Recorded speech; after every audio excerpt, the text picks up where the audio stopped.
Let me start off with a question. Let's say you had a right angle triangle where only two sides were given. Would you be able to find the measure of the angles?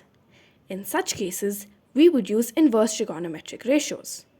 The same principles are utilized such as SOHCAHTOA.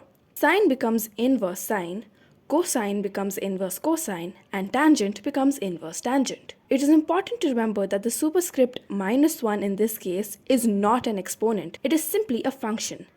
That means inverse sine cannot become 1 upon sine. So how do we use these inverse trigonometric ratios to solve for all angles in a triangle? Let's take this example.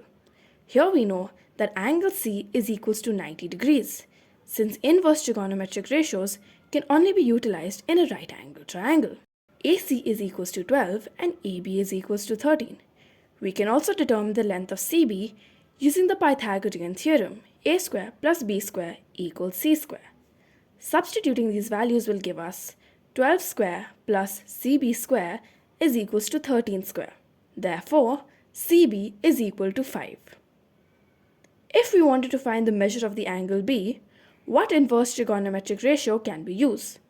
Remember, the same principles of SOHCAHTOA are utilized. That's right, we'll use sine. Since we have the values of the opposite and hypotenuse sine, we just have to substitute their values. Now let's find the measure of angle A. We can use the ratio inverse tangent, since we have the values of the opposite and adjacent side.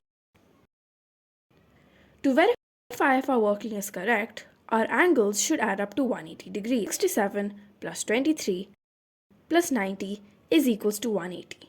Our working is correct. In this way, using inverse trigonometric ratios, we have found the measures of the missing angles in our triangle. To recap, when we need to find the measures of a right angle triangle with only sides given, we can use inverse trigonometric ratios. They are inverse sine, inverse cosine, and inverse tangent.